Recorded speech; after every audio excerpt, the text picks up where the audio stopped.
Hey, what's going on, guys? So I wanted to make a video again about just why I compete and do what I do, and a lot of the misconceptions about the industry. And I know a ton of you who compete or who are, pretty deep in the lifestyle understand, but it's a very misunderstood sport by the general public, extremely.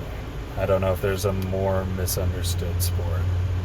Um, and there's just a lot of misconception, um, that it's really a narcissistic thing, and it's, a really selfish thing, and it certainly can be, and there certainly are some people that are like that.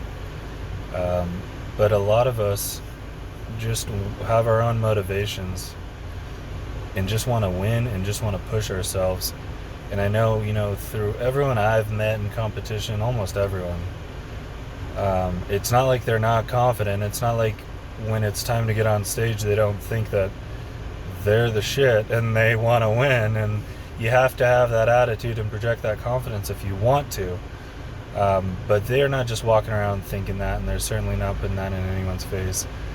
It's more just that they have a desire to push themselves and set a goal, and you know continue along the spectrum of whatever their healthy lifestyle is. And it's their passion. They love to push themselves physically and mentally, and get into the gym and push it in there, and eat clean and live a healthy lifestyle.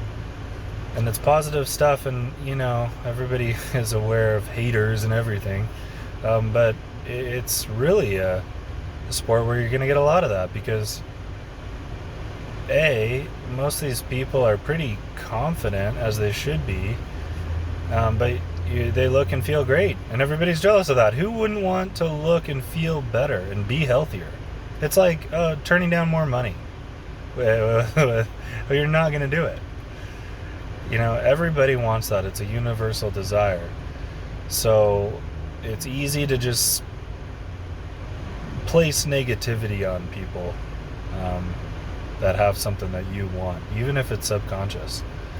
But like for me, my motivation. So why did I want to turn pro so bad?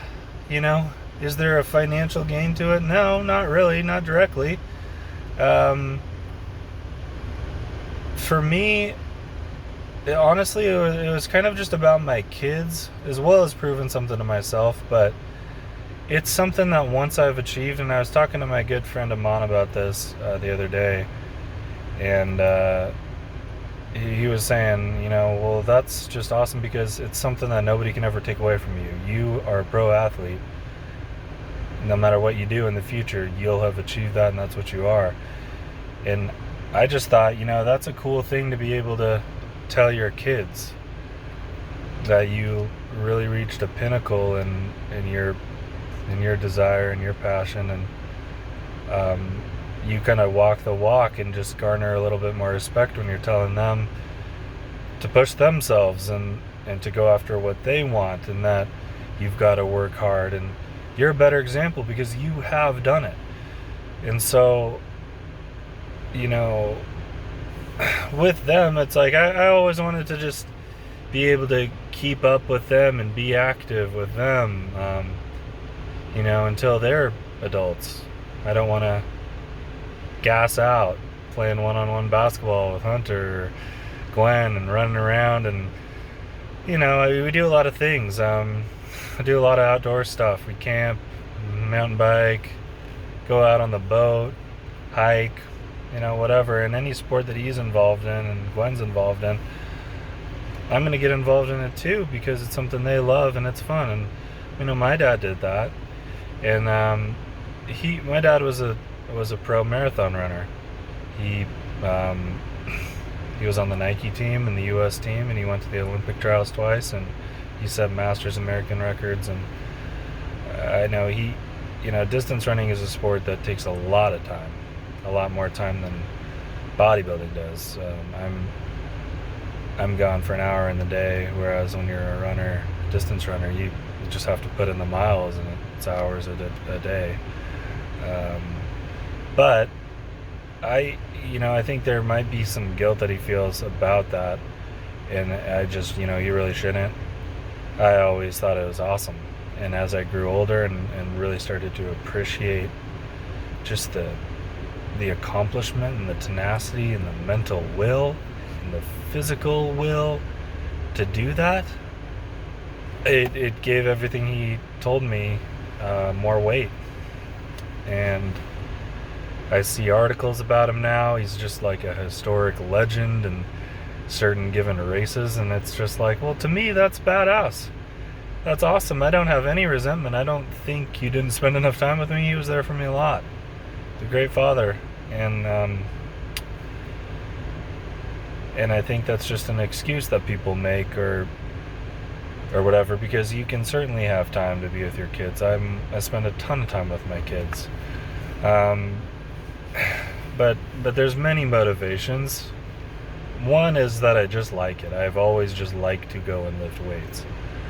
I got started when I was about 12, and not that I was so consistent or knew a damn thing about dieting or any of that, but I just liked it, and I liked the progression, and I liked pushing my body and getting stronger, and it was just a great release to me. It really was something I loved, and I loved the weight training in any sport. I always weight trained. So there's that. There's the fact that it's just an hour in the day where you can just be so intense, and you can be powerful, and you can let it all out, yet at the same time you can zone out, and you can take a break from all the constant notifications, work and apps and everything else, and just it's to me, it's like meditation or something. I just listen to music, and I'm in the zone, and I'm in the present moment, which is extremely difficult to achieve in modern society. That's why I like to go out and camp and get away from it all, and just not have the option, not have my phone notifying me of anything that can just penetrate my subconscious, that allows me to think about something and takes me away from the present enjoyment, and puts me in a position of feeling an obligation or feeling the need to address something or other. So that's another aspect to it. I'm married, and I think, so many guys and girls are just, not as desirable as they once were to their spouse, and I feel like, well, that's not something I want to lose. I always want them to be into me and attracted to me, and not see me as a paycheck, and not have the kids just see me as Homer Simpson sitting on the couch. And so all of that stuff really motivates me. And then there's just health in general. So I was always just a pretty competitive athlete. I always loved sports, and at some point, I guess that ship sailed. I just didn't give it enough attention. I think it could have went fairly far in baseball, but the lifestyle wouldn't have been glamorous, and there was certainly, it's not like I was so good that I was just a shoo-in for the MLB by any means. And so, but I felt like if I wanted to focus, I could have been some level of pro, and that's been affirmed by a lot of people. So it's kind of, for me to achieve this now, was just that unsatisfied desire, and I don't regret anything about that. I don't want to make 50 grand and live on a bus and play 160 games a year, and I have a way better lifestyle and job. I would never trade it. But there's a feeling of, I know I can do that in something, and I want to see that through. But I thought, I'm a pragmatic person. I thought, okay, well, around college or so, it's like, I need to just get on top of my diet in adulthood. I never ate terribly. I've never been fat or anything, but was like, I need to pay this some attention. Just like in college when I started saving for retirement, just really early, front loading that, because you never know what the future holds and it's going to be difficult. And so I was on top of that too, just planning for the future. It's like I don't know what the economy is going to look like. I don't know, you know, what the future holds. I want to be secure though. I want to have enough money to be able to live the way I want. And just like that, I'm like, okay, my metabolism's fine now and I'm active, but I'm a young guy, so what? It should be. When I'm 40, 50, 60, I need to have the right foundation in place. I need to start eating healthy. I know I'm going to be working at a desk probably. I'm not doing blue collar work. And so it was a health thing. I want to live long and I want to have a good quality of life. I want to feel young. I never want to feel old. And I don't yet. I don't feel a day younger than or a day older than 18 or ever. I just feel more and more in my prime than ever. And so I'm just going to hold that as long as possible. But that's a motivation. Just be healthy. And beyond me and how I feel, I have dependents. And I have people that would really suffer a lifestyle hit if I died or was in bad health. You know? If I can't travel, if I can't go and recreate in the outdoors and play sports with them and be active and all that, it's a bummer. Let alone if I have real health issues and it's just hemorrhaging money and, you know, it's a real disaster and it's a real damper on everyone else. So those are my motivations, and I don't think that that's the most unique thing in the world. There's just a misconception that, oh, everybody just wants to look really great. And sure, that's great too. Nothing wrong with that, but I think more often than not, a lot of people have the same motivations as I just listed. And, you know, there's a ton of benefit though. It's if you look good and feel good about yourself, you project a confidence that translates in a lot of other areas. I think, you know, people listen to what I have to say and as a financial advisor, and I think I get more clients that way, more referrals that way, because clearly, just by looking at you, you are no stranger to hard work. I mean, it gets to a point where you just are constantly hearing something affirmative from everybody, and you don't have to let that go to your head. You shouldn't. But it's not as if that's not a positive in life. Just to know that you just can handle more. And then you just set the bar higher and higher and higher. And I don't know. I hear way too often just people making all these false assumptions about people in the fitness industry and stuff. And you guys also, you got to keep in mind, for a lot of people, it's their business. They're in they run a supplement store, they're personal trainer, or they're related. They're in the industry. They make supplements. They run health clinics, whatever. So, you guys, Instagram or any social media channel, that is a snapshot of people's lives. I just know from people that I know, there's some who are really supportive and really understand, and then there's some that don't as much, and it's not people's faults for not understanding. That's why I'm making this video. It's like, this is a snapshot of my life. This is a niche. I am making this for people who are interested in health and fitness, maybe competing, and are just interested in my journey and can gain some motivation, and who want to just gain some valuable tips on working out and eating and looking and feeling better. And I share pictures of my kids and my wife and stuff, maybe some vacation stuff, but I'm not documenting every vacation. I'm living in the moment. I'm not documenting every single thing I do at home. And I'm not talking about all of my other various vast interests. I snowboard a lot, I mountain bike a lot, I fish a lot. I love to travel. I play the guitar. I play polo. Um, I mean, it doesn't end.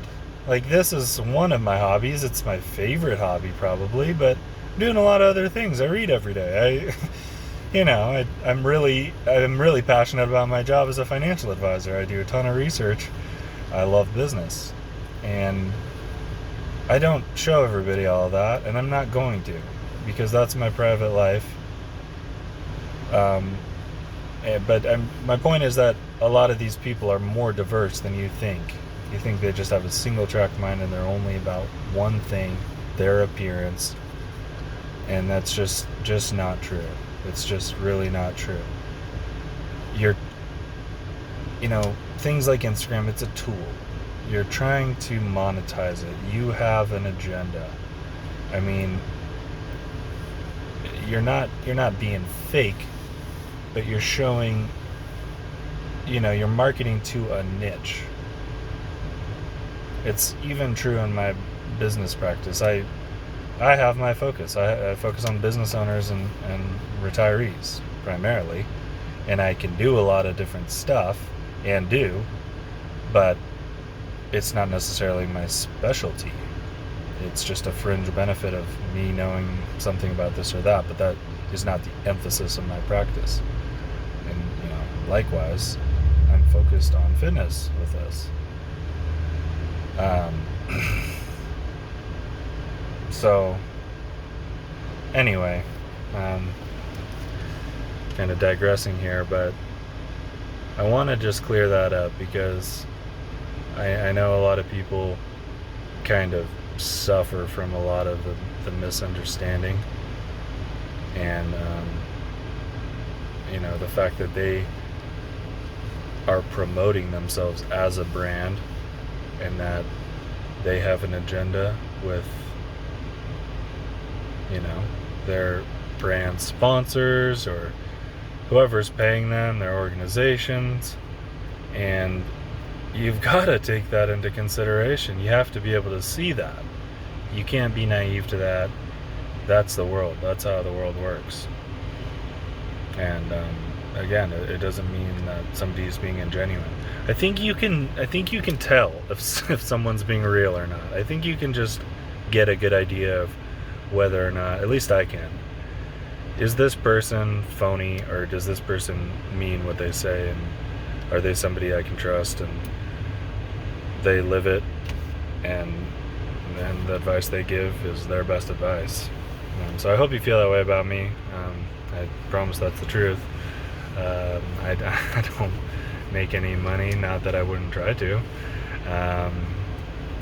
but for me, the competition and stuff, it has nothing to do with any kind of financial gain. It has everything to do with just all the reasons I listed, and just pushing myself. I'm a very competitive person with myself, and I think you got one life to live, and this is not something I can do forever. And while I'm physically able, I just want to see what I can do. So anyways, if you've hung with me this long, God bless you, and I appreciate you, and keep at it, and I'm always happy to help. If you want me to cover anything specifically, let me know. If you like or dislike anything, remember, this is about you guys, and I'm just trying to help you in your progress and give it to you straight. So take care. I'll talk to you soon.